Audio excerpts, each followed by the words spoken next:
Kita akan lihat. Nah, kalau misalnya ngomongin industri, pasti nggak akan jauh-jauh dari revolusi industri. Saat ini, nah kalau dulu ya di zaman 1800 itu ada mesin, kemudian ada mass production, electricity power gitu ya, kemudian ada komputer. Nah, saat ini kita, menurut saya kita ada di area yang saya kotakin ini ya. Jadi kita ada di industri 4.0, kemudian ada di society 5.0 atau industri 5.0. Nah, ini belum selesai kita jalankan semuanya, ternyata kita sudah dihadapkan dengan suatu tantangan gitu. Jadi tantangan revolusi baru lagi. Nah, kalau kita melihat dari sini gitu. Kalau tadi ada kata-kata proses engineer gitu. Kalau dulu teknik kimia yang dulu, kebayang nggak kita ngatur reaktor, kemudian kita ngatur proses gitu kan, belum ada IT nih, belum ada ibaratnya apa ya, kalau sekarang itu kan udah ada WhatsApp, udah ada handphone, bahkan udah ada kontrol yang dari control room itu kalau kita mau memberhentikan pabrik itu tinggal tekan aja gitu di komputer. Sekarang kan udah bisa kayak gitu. Bayangin kalau dulu kan kayak manual gitu kan. Nah, sekarang semuanya udah beralih ke sini. Berarti apa? Kalau yang pengen jadi proses engineer, pertanyaan saya, kalian pengen jadi proses engineer yang seperti apa nih gitu? Masa iya kayak dulu gitu? Enggak kan? Gitu. Jadi di sini ada tantangannya ini ya, ada IoT, ada networking, kemudian ada collaboration gitu. Nah, biasanya proses engineer saat ini tantangannya adalah bagaimana nih kalau misalnya ada banyak pabrik atau misalnya ada banyak proses, bagaimana kita mengintegrasikan. Nah, mengintegrasikan tuh caranya gimana? Kita bisa berkolaborasi, kita bisa menggunakan IoT, kita bisa menggunakan tools-tools lain yang mensupport. Jadi teknik kimia yang dulu dengan yang sekarang itu tantangannya sangat berbeda dan requirement-nya berbeda. Kalau misalnya teman-teman cuma ya begitu-begitu aja bisanya, saya yakin sih yang mau masuk jadi kayak proses engineer atau yang lain itu pasti banyak gitu. Nah, sekarang pertanyaannya teman-teman pengen punya added value yang gimana? Nah, itu harus dimulai dari masa perkuliahan yang di awal-awal. Nanti kan teman-teman lulus barengan nih, 120 ya kalau nggak salah. IP-nya sekarang kan gampang banget ya kayaknya, dapat IPK 3,8. Nah, pertanyaannya adalah gimana caranya perusahaan milih teman-teman? Ya kan? Gimana caranya perusahaan milih teman-teman? 120 mirip-mirip nih, IP-nya mirip, hari-hari kuliah aja, ya kan? Paling beberapa ikut himpunan. Kalau nggak ada bedanya, gimana dong perusahaan mau milih? Nah, salah satunya kita harus tahu teman-teman. Jadi revolusi industri sekarang sampai mana sih? Di dunia luar sana tuh sedang ada apa sih? Nah, itu yang menjadi bekal kita supaya kita tahu nih berarti apa yang harus kita tingkatkan. Oke, next. Nah, ini yang jadi pertanyaannya, teknik kimia dulu versus sekarang atau nanti gimana? Gitu kan? Kalau Bapak Ibu dosen yang udah lama-lama ngajar gitu kan, pasti dulu kurikulumnya A, sekarang kurikulumnya adalah A plus B plus C plus D gitu. Sekarang ada yang namanya petrokimia bersih, kemudian ada yang namanya ESG, SDGs gitu-gitu macam-macam. Jadi semuanya itu dinamis. Next. Nah, ini perspektif dari saya ya, maksudnya dengan melihat yang sekarang dan juga kayak mempelajari apa yang terjadi. Salah satu chemical engineering industry shifting gitu, perubahannya itu adalah kita semua bertransformasi. Kalau dulu, kita hanya menjalankan pabrik itu oke, bisa jalan dengan baik. Kalau sekarang, gimana caranya pabrik itu efektif dan efisien, bisa otomasi, ya kan? Kemudian bisa apa ya? Bisa lebih baik lagi gitu prosesnya gitu, macam-macam. Nah, mungkin ada 3 hal pokok. Yang pertama adalah digital transformation. Jadi sekarang industri itu udah shifting dari yang dulu biasa aja ke salah satu di CCP adanya digital transformation. Di sini yang kita butuhkan adalah data analitik. Kemudian ada juga tujuannya untuk optimasi proses, kemudian mengurangi limbah, bahkan kita bisa menciptakan suatu improvement. Kemudian juga saat ini industri beralih ke sustainability dan sektor-sektor baru. Jadi teknik kimia bukan cuma kayak proses engineer, bukan cuma industri, tapi sekarang bisa merambah ke mungkin biochemical, biomedik, kemudian macam-macam ya, kita bisa masuk ke ranah-ranah yang lain. Kemudian shifting employee value. Nah, ini yang menarik adalah kalau sekarang sudah ada mesin, terus kita manusianya biasa-biasa aja, ya nggak ada yang istimewa dong, gitu. Jadi saat ini kita harus bisa mencari suatu tujuan, suatu added value dan suatu inovasi yang cocok supaya kita ini bernilai lebih dan bisa berdaya saing lebih dibanding dengan teman-teman yang punya background yang sama. Jadi ini ya, jadi ada yang namanya desire for more purposeful work. Jadi kayak ada keinginan untuk memberikan nilai lebih dalam pekerjaan. Oke, next. Nah, ini boleh di play. Ini ada sedikit video.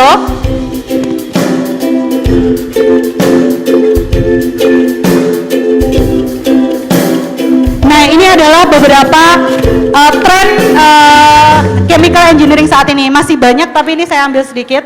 Next, di play aja. The trend that we have at number 5 is smart manufacturing and digital twins.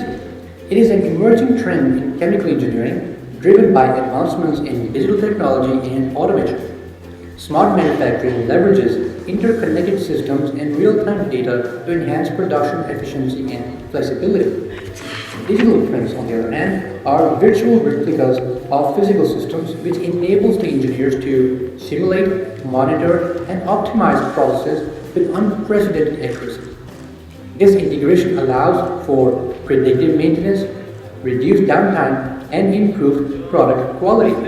This trend is transforming the industry by enabling more agile, efficient, and sustainable manufacturing practices, ultimately leading to smarter and more resilient production systems.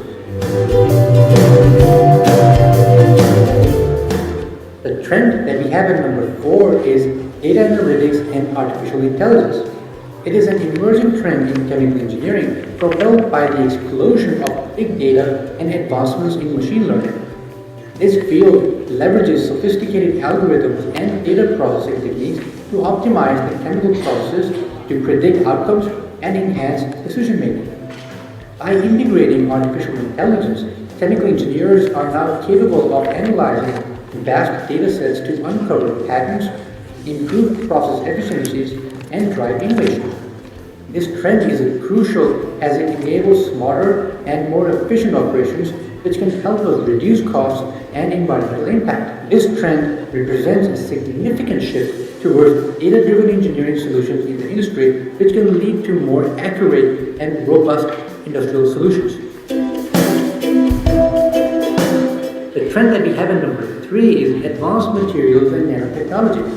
It is an upcoming and hot trend in chemical engineering, fueled by the quest for materials with superior properties and novel functionalities. This field focuses on the design and manipulation of materials at the atomic and the molecular levels to create substances with enhanced strength, conductivity, and reactivity. Nanotechnology, in particular, enables the development of materials with unprecedented precision and performance, opening new frontiers in electronics, medicine, and energy. This trend is pivotal as it drives innovation across industries, leading to more efficient, durable, and sustainable solutions that address complex global challenges. The trend that we have in number 2 is biotechnology and bioprocessing. It is an emerging trend in chemical engineering driven by advancements in biological sciences and the need for a sustainable solution. This field harnesses biological systems and organisms to develop efficient, eco-friendly processes for producing chemicals, pharmaceuticals, and even biofuels. By leveraging biotechnology, chemical engineers can create innovative bioprocesses that reduce reliance on fossil fuels, which can help us lower the greenhouse gas emissions and generate less waste. This trend represents a transformative shift towards using biological methods to solve industrial challenges to foster a more sustainable and health-conscious future.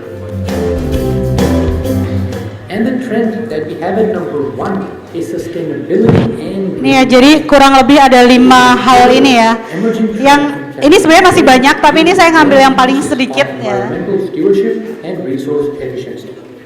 This approach focuses on designing products and processes that minimize hazardous substances, reduce waste, and conserve energy, which can help us align with the global efforts to combat climate change and promote sustainable development.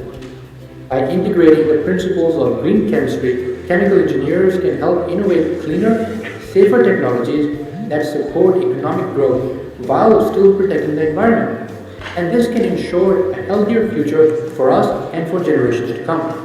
And Oke, this trend boleh next ya. strong shift Next ke slide selanjutnya. Oke. Boleh di next. Oke. Nah, ini dikeluarin semuanya aja. Di next sampai 5-nya keluar. Nah, ini adalah sedikit contoh ya. Kalau tadi kita hanya berpikir teknik kimia, oh mau jadi proses engineer kalau ngelihat orang tua kita dulu gitu. Kemudian, oh nanti kalau teknik kimia itu pengennya di operasi gitu, di pabrik.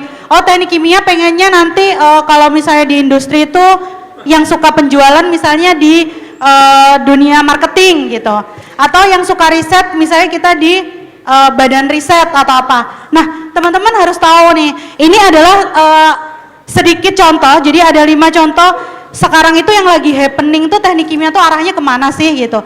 Ternyata yang pertama tadi kalau kita ngomongin tentang pabrik itu bukan cuma tentang pabrik aja, tapi sekarang sudah beralih ke smart manufacturing and digital twins. Artinya kita harus bisa menggabungkan data-data, jadi gimana caranya data-data yang dulu manual jadi bisa dioptimalisasi, kemudian nanti bisa kita gunakan untuk ini ya, kayak simulasi, memprediksi. Jadi sebelum kita eksekusi ke lapangan, kita sudah punya dulu yang namanya simulasi based on data. Nah, yang pertama itu. Kemudian ini data analitik dan AI. Nah, ini teman-teman jangan sampai salah ya. Jadi AI itu hadir bukan untuk kayak teman-teman nyari ide jawaban, misalnya dapat tugas dari dosen terus, oh ya udah ketik aja di AI keluar jawabannya semuanya. Itu nggak bisa kayak gitu teman-teman. Jadi jangan sampai teman-teman dibodohi oleh AI ya. Jadi teman-teman harus bisa menggunakan AI itu sebagaimana fungsinya gitu. Jangan kayak terima jadi langsung. Tapi teman-teman harus punya pola pikir kalau misalnya pakai AI itu gimana sih? Harus bisa nih input promptnya apa yang cocok. Kemudian nanti pengennya arahnya kemana sih resultnya itu. Nah itu semua yang ngatur kita teman-teman. Jadi kalau kita nggak pinter, ya AI yang lebih pinter dari kita gitu kan. Jadi jangan sampai hal itu terjadi. Jadi sebagai manusia kita tetap harus lebih canggih dan lebih pintar dari alat-alat yang dibuat. Karena toh AI juga buatan manusia. Kemudian ini ada data analitik. Kalau dulu ngomongin data mungkin hanya statistika, matematika gitu. Nah jangan salah, sekarang seorang teknik kimia, seorang proses engineer, atau misalnya kita di BD gitu, di business development, yang itu backgroundnya teknik kimia, pasti pertanyaannya nggak jauh-jauh dari yang pertama pasti data. Gimana cara kita menghasilkan sesuatu itu pasti dari data. Kemudian sekarang seperti yang kita ketahui banyak sekali turunan-turunan dari ilmu teknik kimia. Jadi ada advance material, kemudian nanotech dan hal memang saat ini sudah berkembang di dunia. Dan tadi yang saya informasikan salah satunya adalah aspek lain yang nggak cuma melulu tentang pabrik, nggak cuma melulu tentang energi, nggak cuma melulu tentang rekayasa proses gitu ya, tapi ternyata kita bisa masuk ke bioteknologi, bioprocessing, macam-macam sekali transformasi dari teknik kimia. Dan tentunya yang terakhir yang pasti happening adalah sustainability dan juga green ya. Semuanya dituntut green, semuanya dituntut sustain gitu kan. Tapi definisinya apa sih? Nah, itu teman-teman. Jadi kita harus bisa membaca gitu, mau kemana arahnya. Nah, kalau hari ini teman-teman belajar contoh 5 hal ini ya, bisa jadi nanti ketika teman-teman lulus itu akan ada banyak perkembangannya. Jadi jangan lupa untuk mengupdate informasi di luar sana. Oke, next boleh. Oke, nah sekarang tantangan dan peluang seorang insinyur di dunia industri. Ini based on apa yang saya alami di dunia industri, jadi nanti kita boleh diskusi yang lebih advance ya, kalau misalnya ada pengalaman di luar ini. Nah, dari tadi yang video tadi dan juga tentang shifting, mungkin ada, kalau saya pribadi membaginya ke dalam 3 hal. Yang pertama tentang digitalisasi, kebutuhan data analisis, kemudian simulasi, IoT, kemudian nah ini tadi keberlanjutan dan regulasi.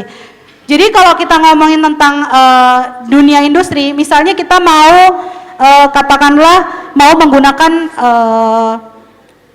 misalnya saat ini kita produksi apa ya kalau di Kalimantan ya, Nah, contoh misalnya batu bara lah gitu. Batu bara sekarang kan cuma ditambang aja. Misal nanti mau kita kelola menjadi produk turunannya. Nah, ini kita selain berbicara tentang prosesnya, kita juga akan berbicara tentang circular economy. Jadi bagaimanakah memanfaatkan produk itu benar-benar kita bisa road sampai A sampai Z bisa dimanfaatin lagi gitu. Jadi terus kemudian dari proses itu pasti ada regulasinya. Kemudian ada kompleksitas, tentunya kalau tadi udah digitalisasi, kemudian sudah ada roadmap ke depannya, pasti ada yang namanya operasi yang menjadi sangat kompleks dan tentunya pasti ada resiko, ya kan? Ini dari Zoom kah? Boleh di mute?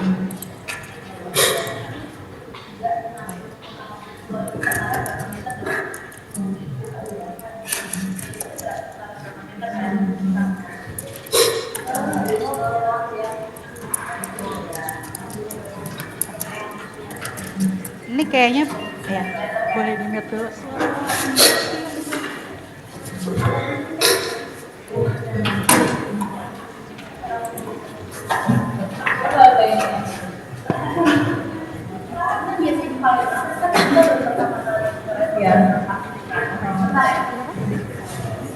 Maksudnya itu juga buat kalau metodenya web ini jadi lebih enak.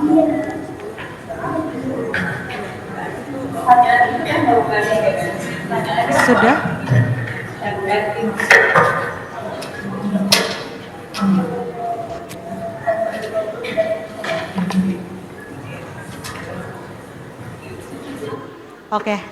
Oke, sudah aman ya? Oke. Nah ini kali ini ternyata seorang calon-calon insinyur teknik kimia juga harus menyelesaikan masalah IT. Oke, boleh lanjut Mas? Oke, kita next. Nah, mungkin kalau kita berbicara tentang dunia industri pasti akan banyak sekali ya. Saya akan mengambil salah satu contoh case ini tentang bidang industri untuk energi gitu. Nah nanti kalau bicara tentang manufaktur gimana, tentang proses gimana, ini masih banyak sekali. Jadi nanti boleh kita nanti by diskusi ya. Ini saya akan menggambarkan sedikit contoh case di bidang energi, industri bidang energi. Jadi saya membagi ke dalam teknologi, sumber daya, kemudian ekonomi dan juga lingkungan. Oke, next kita lihat yang di teknologi itu kira-kira tantangan dan peluangnya tuh apa gitu. Nah, ternyata yang pertama itu adalah sistem integrasi teknologi. Jadi yang di sebelah kanan ya. Jadi seorang engineer gitu, seorang insinyur teknik kimia gitu, ataupun insinyur-insinyur lain, ini saya rasa berlaku untuk semuanya juga ya. Jadi ternyata tantangan dan peluang di bidang teknologi itu salah satunya yang pertama adalah integrasi teknologi. Gimana dulu kita punya alat-alat yang udah jadul gitu ya, ibaratnya terus kemudian kita integrasikan dengan teknologi yang baru. Kalau di dunia energi, ini pasti kalau apalagi proses engineer atau yang di bagian energi, pasti dia dituntut untuk menghitung untuk bisa kayak tahu nih dari proses produksi ini berapa sih efisiensi energinya atau datanya dari mana aja. Nah, salah satu yang dibutuhkan adalah integrasi teknologi gitu. Nah, kalau di dalam dunia energi ini ada kalau teman-teman elektro gitu bicara tentang transient gitu. Kemudian kalau misalnya kita kayak di teknik kimia tuh kan kayak contoh tadi di pabrik kan saya ada GTG, kemudian ada HRSG. Kemudian panas buangnya GTG ini kan kita pakai untuk produksi steam di HRSG ya. Tapi kalau kita taunya manual kan susah ya, berarti harus ada sistem yang mengintegrasikan keduanya dan nanti kayak tahu nih rasio di GTG, rasio di HRSG berapa, kayak gitu. Jadi kayak banyak sekali teman-teman. Tentunya poin pertama adalah integrasi teknologi. Yang kedua adalah pengembangan. Nah, pengembangan ini caranya gimana? Pasti kita untuk mengembangkan sesuatu bukan hanya teknologi, yang pertama kita harus tahu efisiensi proses. Jadi kita harus tahu A to Z untuk prosesnya. Nah, setelah itu kita pasti harus melakukan kajian ya. Kalau di teman-teman nanti dapatnya di ekonomi teknik ya, kayaknya ekonomi teknik. Kemudian ada juga studi potensi, kemudian ada optimalisasi proses. Jadi optimalisasi proses itu bisa aja redesign kayak pabrik udah jalan nih, Kemudian ada yang namanya kalau di industri itu istilahnya kayak revamp, kayak apa ya, peremajaan gitu. Nah, dalam peremajaan itu misalnya kan ada satu rangkaian ya untuk memproduksi di pabrik itu kan nggak cuma misalnya reaktornya aja, pasti ada pompanya, ada pipanya, ada yang lain-lain ya. Nah, itu teman-teman tugasnya salah satunya tantangannya adalah gimana mengevaluasi proses yang existing, kemudian mendesain ulang supaya prosesnya itu lebih efisien. Nah, kayak gitu. Jadi di teknologi itu pasti akan ada namanya evaluasi, redesign. Kemudian tantangan selanjutnya adalah mencari alternatif teknologi, gitu. Mencari alternatif teknologi. Ini jadi kalau misalnya kayak di proses gitu ya, entah misalnya di proses kayak kalau ini contohnya di energi gitu ya. Kalau misalnya kita pakai pembangkit listrik tenaga surya, itu kan kayak cuma ada di siang hari. Atau kalau misalnya kayak mendung atau hujan atau nggak ada cahaya matahari, dia hilang gitu kan. Nah, gimana caranya supaya kita bisa tetap efisien gitu. Misalnya kita mengintegrasikan dengan grid atau pembangkit existing supaya kalau misalnya PLTS-nya hilang kita tetap akan dapat supply dari pembangkit existing. Terus kemudian supaya lebih efektif gimana? Oh, kita pilih aja teknologinya yang paling baru, yang paling andal. Jadi ini bicara tentang alternatif teknologi itu panjang sekali. Atau sekarang yang lagi tren CCUS ya. Jadi kalau yang lagi tren sekarang gimana caranya kayak karbon dioksida, pokoknya waste kayak apa ya?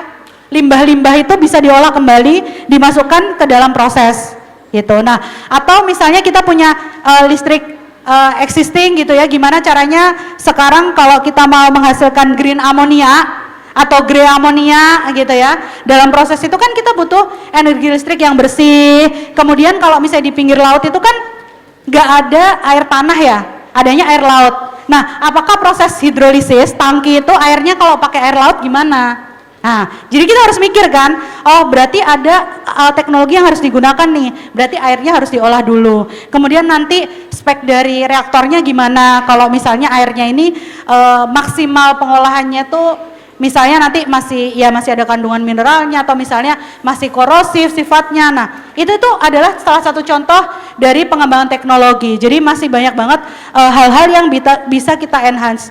Jadi makanya kalau misalnya seorang insinyur teknik kimia ketika lulus mau jadi proses engineer ya jangan sekedar proses engineer gitu.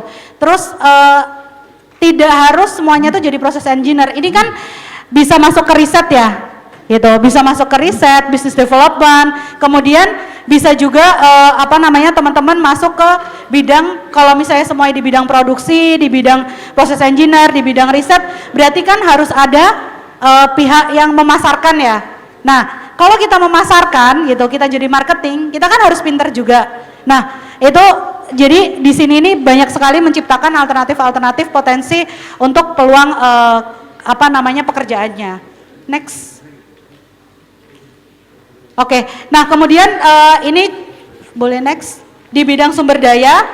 Nah, ini kan sumber daya ini bisa jadi kalau ini adalah contoh case di bidang energi, berarti adalah memastikan keamanan rantai pasok. Contoh yang paling sekarang lagi dibahas kalau di dunia energi itu, kalau di Kalimantan ini kan banyak biomass ya, banyak cangkang gitu. Tapi cangkang ternyata sekarang dijualnya mahal juga, diekspor gitu kan. Tapi ternyata program dari ESDM provinsi dan juga program dari kementerian itu di Kalimantan tetap diunggulkan untuk biomassnya gitu. Berarti kan kita harus mikir nih, terus gimana dong rantai pasoknya gitu. Nah, salah satu yang dilakukan misalnya kita bisa mencari alternatif limbah-limbah yang lain kayak gitu. Jadi atau misalnya kalau misalnya biomasanya ini nggak bisa dari limbah-limbah sawit gitu kan, berarti ada alternatif namanya ya sampah perkotaan. Sekarang kan belum terlalu disentuh ya. Nah, itu bisa kita gunakan juga. Jadi salah satunya tantangannya ada di bidang sumber daya. Di Indonesia ini masih banyak sekali masalah tentang rantai pasok yang memang harus diselesaikan. Nah, seorang teman-teman teknik kimia gitu kan, berarti kan harus mikirin A to Z tuh. Kalau misalnya pabrik mau jalan, berarti bahan baku di awalnya tuh harus tetap ada. Gitu. Terus kemudian contohnya kalau misalnya kita tentang sumber daya itu efisiensi sekarang pasti. Efisiensi, entah itu efisiensi bahan baku, kemudian efisiensi pengiriman, efisiensi biaya. Nah, itu menjadi tantangan juga di kita. Oke, next. Oke. Nah, ini menarik tentang ekonomi ya, gitu. Jadi kalau kita sebagai insinyur teknik kimia, yang pasti harus tahu adalah biaya produksi. Jadi kita kalau memproduksi sesuatu, berarti kan harus tahu E to Z ya. Jadi bahan bakunya berapa, nanti butuh peralatannya apa, kemudian nanti prosesnya mau gimana. Berarti ada bahan baku atau biaya produksi yang kita keluarkan. Nah, sebagai insinyur teknik kimia, nah salah satu peluangnya adalah bagaimana caranya kita menurunkan HPP. Nah, pasti kan kayak konsumen tuh nggak mau ya beli barang itu selalu harganya sama. Tiap tahun pasti nego kan. Aku udah ini loh langganan 10 tahun, masa iya nggak ada diskon gitu. Nah, salah satu tantangan dan peluangnya adalah gimana caranya kita bisa nurunin HPP. Nah, salah satu contohnya yang sekarang lagi tren adalah circular economy. Jadi circular economy ini adalah prinsip bagaimana kita bisa memanfaatkan, mengkaitkan satu bisnis kita dengan bisnis lain sampai dengan ada produk turunan, sampai ibaratnya tuh sampai selimbah-limbahnya, sampai seproduk turunannya tuh kita buat sampai ibaratnya semuanya tuh bisa dipakai gitu, semuanya tuh bernilai ekonomi gitu. Nah, itu adalah salah satu hal yang bisa kita upayakan. Kemudian yang paling penting tadi salah satunya adalah feasibility study. Sudah ada yang dapat materi feasibility study yang semester atas? Ekotek? Nah, sebenarnya pertanyaannya tuh nanti di feasibility study itu gampang. Misalnya kayak kita mau produksi katakanlah pupuk gitu ya, atau kita mau misalnya pupuk gitu ya. Pertanyaannya kan gini, nanti pupuknya dijual harga berapa gitu, di pasaran berapa gitu kan. Nah, itu muncul harga adalah ketika kita melakukan feasibility study. Jadi nanti kita akan belajar bagaimana, misalnya ini kita tahu bahan bakunya berapa, prosesnya gimana, kita masukin ke dalam satu sistem cash flow gitu ya. Jadi nanti kita prediksi pendapatan kita berapa, penjualannya, kemudian nanti biayanya apa aja, kemudian ini kita bangun pabriknya pakai pinjaman atau enggak gitu. Kemudian nanti kalau misalnya pabrik itu kan pasti ada yang namanya penyusutan ya. Jadi pasti tahun ke tahun itu dianggap nilai pabrik itu turun. Nah, dari situ keluarlah yang namanya ada parameter-parameter ekonomi, misalnya kayak IRR, nanti teman-teman belajar lah pasti. Kayak ibaratnya tuh kita mau ngambil untung berapa sih? Gampangannya gini, kita punya duit 10 miliar, kalau kita taruh ke bank, itu misalnya deposito misalnya katakanlah dapat bunga 4%. Masa kita punya pabrik dapat kembalian rate-nya juga 4%? Nggak mungkin, rugi dong gitu. Nah, feasibility study fungsinya adalah kalau misalnya kita naruh duit di bank aja dapat 4%, nah kita berupaya supaya kita bisa menghitung jangan sampai dengan project ini kita cuma dapat 4% juga. Ngapain capek-capek, ya mending taruh bank gitu kan. Nah, tapi dengan kita menghitung feasibility study pasti ada target.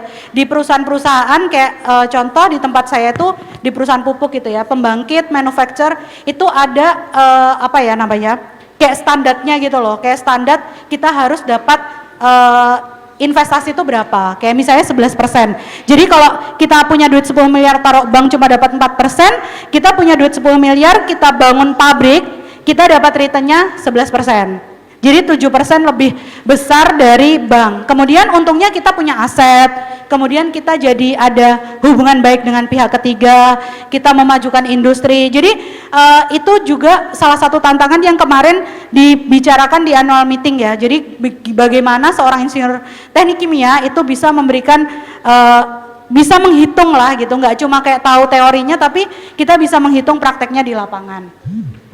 Oke, dan tentunya kita tidak lepas dari regulasi dan kebijakan. Ini kalau contoh case energi ini, regulasi EBT itu kan berubah-ubah ya. Dan di kampus biasanya kan kita jarang ngebahas masalah hukum. Iya, bukan begitu Pak dosen? Kita jarang ngebahas masalah hukum. Tapi begitu kita kerja, nanti kita akan dihadapkan dengan bagaimana kita patuh terhadap regulasi. Gitu. Next. Oke, nah ini kalau lingkungan pasti teman-teman udah ini ya, udah familiar ya, pasti ada dampak lingkungan, kemudian kayak ada apa ya, tuntutan-tuntutan untuk harus green kayak gitu. Oke, next. Nah ini selanjutnya adalah contoh, ini ya teman-teman, saya mau ngasih gambaran, boleh di next. Nah ini salah satu contoh tuntutan seorang teknik kimia, insinyur teknik kimia dalam bidang project. Boleh di next saja Mas sampai semuanya keluar. Nah, oke.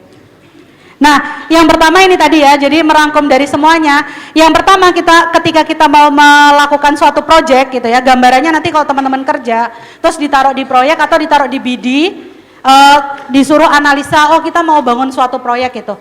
Yang pertama yang harus tahu adalah kajian potensi atau kajian ini ya, visibility-nya. Kalau ini kebetulan case-nya ini dalam hal energi ya, jadi potensi pertamanya adalah potensi produksinya, jadi nanti hasilnya tuh berapa sih gitu. Kemudian pemilihan teknologi yang tepat, selanjutnya teman-teman harus bisa budgetary price, jadi teman-teman harus punya koneksi juga dengan lingkungan luar ya, jadi harus tahu kayak harga-harga di luar tuh di dunia industri itu berapa. Kemudian teman-teman juga harus bisa melakukan studi teknis dan bisnis serta melakukan pelaksanaan proyeknya dan nanti melakukan pemeliharaan. Oke, next. Nah, ini salah satu contoh peluang fresh graduate teknik kimia di perusahaan saya. Yang pertama ini posisi yang bisa diisi adalah staf K3LH Lab dan Proses Engineer. Nah, ini udah pasti ya, tapi kalau proses engineer udah pasti biasanya dari teknik kimia. Nah yang lab ini ternyata bisa juga dari teknik kimia, tergantung industrinya. Karena di tempat saya banyak utilitas, maka teman-teman teknik kimia tuh familiar dengan pengukurannya kan, dengan apa sih namanya, misalnya conductivity, kemudian misalnya nanti ppm-nya, kontaminannya gitu. Nah bisa juga di lab, ini tergantung industrinya. Kalau kayak di industri lain gitu ya, industri lain misalnya di Pertamina gitu, nah atau di industri minyak, nah di lab ini kan teman-teman juga bisa. Kemudian K3LH karena kita tahu proses, nah ini kita bisa juga jadi K3LH, tinggal kita ambil sertifikasinya. Kemudian salah satunya lagi adalah staff engineering dan istek. Nah engineering ini fungsinya tadi teman-teman, kayak kita mau bikin sesuatu nih, gimana kita bikin, kalau nanti terakhir ya, kayaknya ada kuliah pabrik ya, desain pabrik. Nah, desain pabrik saya sampai lupa. Nah, nanti teman-teman di bagian engineering itu juga akan melakukan perhitungan gitu, menggambar desain pabrik, rencananya itu nanti bakal seperti apa. Dan kemudian juga di staf pengembangan dan bisnis. Nah, ini bisa juga. Kalau di sini riset, proyek, kemudian business development maunya gimana, berhubungan sama customer, berhubungan sama legal, kemudian kayak regulasi. Nah ini semuanya tempatnya di sini. Oke, next. Next, boleh. Nah ini kelihatan nggak? Ini kita ini aja ya, di kompetensinya ya, boleh nih teman-teman. Di kompetensinya ini ada kompetensi teknis dan non mandatory teknis. Ternyata yang dibutuhkan ini contoh jabatannya adalah bisnis ya, gitu. Nah ini contoh jabatannya yang paling kanan ini bisnis. Jadi ternyata kita harus tahu teknik kimianya mana, nggak ada. Teknik kimianya nggak ada, hilang gitu kan. Tapi bukan berarti hilang teman-teman. Artinya pelajaran teknik kimia itu ada di dalam sini, gitu. Gimana kita menyusun FS kalau kita nggak tahu proses, kalau kita nggak tahu ilmunya, kita nggak akan bisa menyusun feasibility study. Gimana kita mau bikin term of reference project kalau kita nggak tahu pabriknya, ya kan? Kita nggak tahu industrinya. Jadi ini adalah teknis mandatori yang harus dimiliki oleh seseorang yang akan di bisnis gitu ya jabatannya. Kemudian non mandatorinya ini ada undang-undang terkait. Kemudian ini ya ada dimensi perilaku. Nah ini adalah hal-hal yang bersifat dengan soft skill. Oke, next. Nah ini contoh-contoh kalau yang di proyek. Jadi kan teman-teman bisa jadi kalau sekarang itu nggak harus di kantor kan, pasti teman-teman ada di proyek gitu kan. Nah di proyek itu bisa jadi teman-teman teknik kimia tuh bisa jadi admin proyek, kemudian bisa jadi proses engineer. Kalau proses engineer jelas ya, pasti dia mengevaluasi prosesnya. Kalau di admin ini justru teman-teman yang biasanya admin ini erat kaitannya sama project controller. Gimana caranya teman-teman mengontrol supaya proyek itu berjalan A sampai Z itu berjalan dengan lancar. Jadi teman-teman harus punya wawasan yang luas. Biasanya teman-teman teknik kimia ditaruh di sini juga. Kemudian di LH dan juga procurement. Nah, karena teman-teman pintar gitu kan, di teknik kimia itu kan semua ilmu dipelajari ya. Jadi biasanya juga ditaruh di procurement, apalagi untuk project-project yang kaitannya sama industri yang berhubungan sama teknik kimia, industri proses, kayak mungkin pupuk, soda as kalau di Bontang ya. Kemudian kalau di Balikpapan mungkin di Pertamina. Jadi banyak teman-teman saya juga yang ditaruhnya di proses di procurement gitu. Nah, kalau di procurement berarti kan teman-teman selain harus mengerti konsepnya, mengerti barangnya, apa yang mau diadain, teman-teman juga harus tahu regulasi gimana cara mengadakan barang itu, gimana caranya ekspor impor gitu. Jadi masih banyak hal lain di luar yang harus dipelajari. Oke, next. Nah, ini adalah tahapan buat gambaran aja ya. Tahapan nanti kalau kita merekrut, kami dari industri merekrut teman-teman. Yang pertama pasti kita akan bikin job requirement. Nah, ini tadi job requirement itu adalah kita taruh, kita requirement-nya kayak gimana tuh tadi ya, skill-skill yang dibutuhin kita kasih tahu kita butuh orang yang di bidang A misalnya gitu. Nah, kemudian nanti ada talent sourcing. Nah, ini kita bisa dari dunia industri biasanya akan bekerja sama dengan kampus atau disnaker atau tempat lain untuk cari talent yang sesuai. Nah, poin pentingnya di interview atau di selection atau di poin 2 dan 3 ini, nah, ini gimana caranya teman-teman beda dari yang lain? Karena nggak mungkin industri itu menghabiskan waktu untuk nyeleksi teman-teman. Yang pertama pasti dari CV. CV-nya harus menarik. Nah, nanti mungkin teman-teman Himatek bisa bikin pelatihan untuk bikin CV yang sesuai untuk dunia kerja sekarang. Nggak perlu aneh-aneh, yang dunia sekarang tuh malah kayak bersih gitu kan. Tapi langsung to the point, kamu pengalamannya apa, sertifikasinya apa, kemampuannya apa, itu tuh kayak ibaratnya orang-orang industri itu baca 3 menit itu, oh udah tahu nih anak bakal aku pilih gitu. Kayak pertama tuh pasti seleksinya dari berkas. Jadi teman-teman, kalau misalnya kita menyiapkan sesuatu, contoh kemarin ada yang nyiapin proposal kerja praktek gitu ya. Itu dilihat benar-benar, misalnya kepadanya, kalimatnya, jangan sampai salah. Itu sudah menunjukkan profesionalisme teman-teman gitu. Jadi orang pasti ngelihatnya dari situ. Terus kemudian yang diisi misalnya saya mau ngelamar jadi business development di perusahaan A. Tapi yang diisi hobinya traveling, main game, terus kemudian nggak ada pelatihan yang pernah diikuti sama sekali, atau misalnya di CV itu nggak menunjukkan keberminatan bahwa oh aku nih cocok loh di BD gitu, pasti ya langsung dibuang gitu CV-nya gitu. Jadi kayak gimana caranya teman-teman punya added value, misalnya kayak kuliah ini kan ada HiSys, MATLAB, macam-macam lah software di teknik kimia.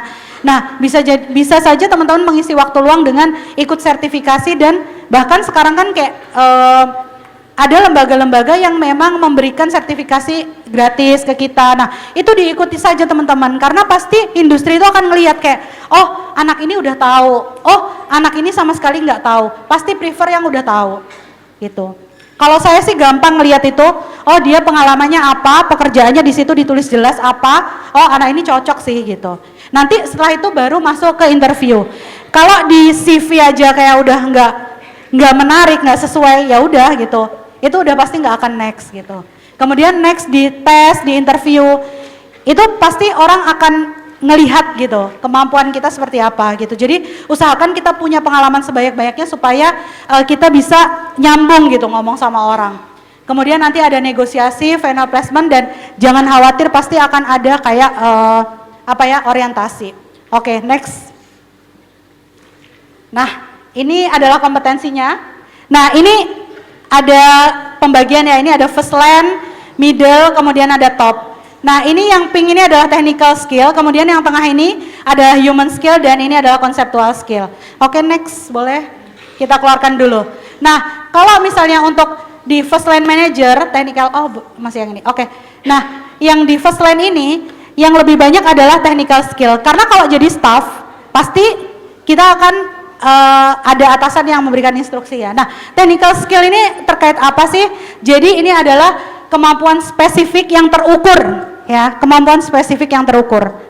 Lebih baik kalau misalnya kayak kita let's say yang terukur tuh kayak bahasa Inggris, TOEFL-nya berapa. Kemudian kayak kalau ada scoring atau misalnya kayak ada sertifikasi SAP, HISIS atau apa, itu pilihlah lembaga-lembaga yang emang proven gitu, memang kalau bisa pun sertifikasinya yang bayar ya, karena sekarang kan nggak harus bayar pribadi gitu loh, bisa aja ngajuin dari beasiswa atau ngajuin dari kerjasama. Nah ini skill yang paling mandatori harus dimiliki. Jadi ini ya teman-teman, jadi kalau yang di first line ini yang paling banyak adalah technical. Next. Oke, kemudian kalau kita di middle management, mungkin kayak saya kabak atau manager, itu semuanya ya harus mau nggak mau tuh kayak semuanya harus oke gitu. Jadi ngomongin teknikal, ngomongin tentang human, ngomongin tentang interpersonal, gimana ngatur tim, kemudian juga gimana caranya kita bisa merepresentasikan apa yang kita kerjakan ke atasan.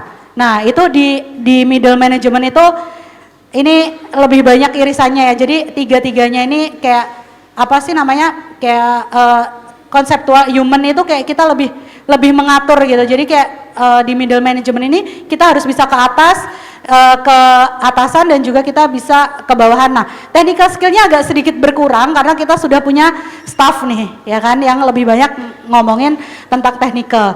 Nah, kemudian di middle management ini kita akan sedikit belajar tentang conceptual skill. Next. Nah, conceptual skill ini adalah lebih ke bagaimana sih kita menjadikan semua bagian itu jadi satu gitu ya. Mengorganisasikan sesuatu, terus kita mikirin hal-hal strategis. Jadi kalau nanti kita di top management, ya rasanya kita nggak perlu lagi sih ngomongin hal-hal yang kayak technical gitu. Ya technical harus tahu, tapi kita nggak harus ngurusin sampai bawah gitu. Oke, next. Nah, lalu apa yang harus kita lakukan gitu? Menurut saya kalau sebenarnya banyak yang harus dilakuin, tapi bisa dirangkum dalam 5 hal ini. Yang pertama adalah gain relevant skill. Jadi coba ayo mulai sekarang dicari skill-skill apa aja yang relatif dengan teknik kimia, yang berkaitan dengan teknik kimia. Kemudian yang kedua adalah build experience. Nah, experience ini dengan cara magang, dengan cara mentoring, dengan cara ikut penelitian di lab, nah jadi asisten, ini menjadi portofolio ya. Jadi di dunia industri itu kadang kita ngelihat, oh anak ini di mahasiswanya aktif nggak sih gitu. Nah kita tanya tuh, emang dulu pas misalnya kamu jadi asisten dosen tuh ngapain aja gitu. Dia nulis nih di CV, asisten dosen lab kimia fisika misalnya gitu ya. Terus pas kita tanya, dia nggak tahu, dia cuma taunya peralatan, tapi nggak tahu kayak, oh di situ bahas apa, kemudian asistensiin apa. Wah itu failed juga bagi kita. Jadi experience ini jangan cuma sekedar tulisan, tapi benar-benar kita cari gitu. Nah experience itu nggak harus di kampus ya teman-teman, bisa di luar, bisa dari magang, bisa dari ikut kursus, bisa dari ikut webinar, kayak gitu. Jadi banyak sekali. Kemudian yang penting itu nomor 3 ini juga penting, leverage your background. Jadi kalau kita udah punya teknik kimia nih, kita jangan cuma relatif skill aja, tapi kita leverage, kita tambah lagi, kita masuk ke dunia lain. Ya misalnya kalau teman-teman dari material, dosen material metalurgi itu banyak dari teknik kimia kan. Nah, itu adalah salah satu contoh bentuk dia gimana caranya kalau teknik kimia itu nggak cuma sekedar proses aja. Oh aku concern di material nih, nanti akan kolaborasi dengan dosen-dosen atau dengan orang-orang di bidang mesin gitu. Atau misalnya aku pengen bikin penelitian tentang energi misalnya. Energi itu kan nggak cuma hanya tekim kan, tapi kita harus bergabung dengan mesin, kemudian bergabung sama elektro. Nah ketika kita punya punya background pengalaman yang nggak cuma mesin, nggak cuma tekim, nah itu menjadi salah satu hal yang penting. Kemudian yang paling penting lagi ini adalah network and get mentorship. Nah teman-teman, saya bangun sedikit aja, saya bangun networking itu saya lulus 2012, sekarang 2025 ya, itu nggak instan gitu.